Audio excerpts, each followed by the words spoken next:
سلام، وقتتون بخیر دوستان. یه اعتمادی بین راننده های ماشین سنگین و متصدی های پمپ گازوئیل وجود داره که من یه ویدیو گرفتم، جالبه ببینید.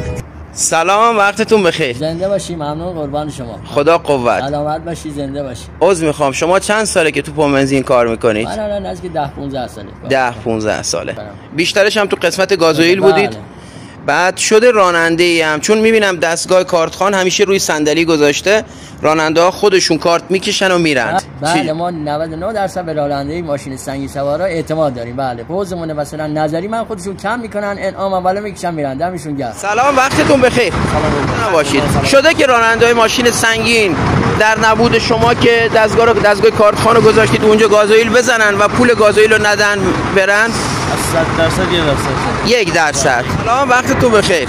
خسته نباشید. میبینم که دستگاه کارتخوان همیشه رو صندلی اونجا گذاشته، خودشون کارت میکشن و میرن. شده هم که راننده ها شیفت شما مثلا که هستید، راننده ها به ام پول ندن برن؟ نه، خیلی کم پیش میاد. شاید از 100 تا 1 نفر 2 نفر نکشن، هم به ام نیست. یعنی فراموش میکنن. فراموش میکنن. 50-60 تومن 100 تومن خودشون مدیون کارگر نمیکنن. خسته نباشید. خوب هستین؟ عذر میخوام، شده تا حالا راننده ای هم گازوئیل بزنه پول نده بره؟ نه حتی شما همیشه دستگاه اینجا گذاشته؟ میذاریم، بعد وقتا میریم میخوابیم، میریم استراحت میکنیم، غذا بخوریم. بالاخره موقع استراحتمون کسی نیست اینجا. واقعا پیش کسوت کار ما هستن. شما هم تو اکثر پمپ بنزینا که میرید گازوئیل میزنید دستگاه خودش گذاشته، کسی معمولا کنارشون نیست، درسته؟ بله. و هم کارت میکشن. استثناء نداره که یکی یه مرتبه بخواد گازوئیل بزنه به فرار. سلام، وقتتون بخیر. هدفم از ساخت این کلیپ این بود که خوبی همکارامو بیشتر به چشم بیاد.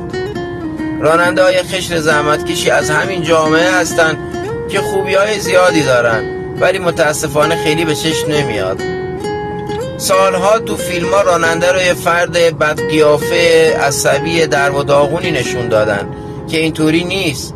راننده های خوب با معرفت، تحصیل کرده، خوشتیپ، با کمالات زیاد داریم تو این حرفه، ولی متاسفانه همیشه اون شکلی نشونش دادن. خودمون باید فرهنگ سازی کنیم تا روز به روز انشالله بهتر و بهتر بشه. خواهشاً به قشر دیگه جامعه بر نخوره. ما تمرکزمون رو راننده کامیونه. حالا یه عده نیان بگن یعنی اونی که سواری داره یا بنزین میزنه مشکل داره، نه، همه عالی و بهترینن. راننده هم از همین قشر جامعه هستن. دمتون گرم، خدا نگهدار.